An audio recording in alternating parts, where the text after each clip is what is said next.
So we'll do another quick update as to where we are with the Mondeo. We've now got, as you can see, we've got both back on the car.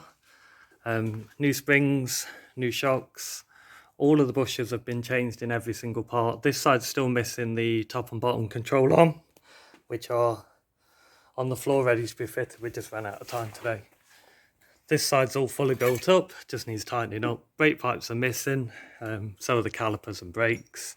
We didn't do the wheel bearings this side because the previous owner told me that the wheel bearings were done fairly recently. Unfortunately, I didn't get new bolts, so it's not quite as brand new as I wanted. But we've replaced every single bush with new, so it should be good for another 100,000 miles. Round the front, as you saw in the last episode, we've finished up the front end. If anybody has a Mondeo Mark II, can you just check to make sure that this track rod end is in the right position?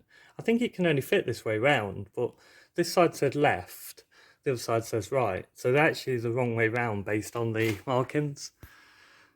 So if anybody has a Mondeo can clarify how they actually fit, let me know.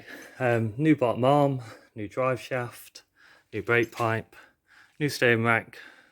Again, all new bushes, new drop link. The springs and shocks weren't too old on the car that I broke, so I used those.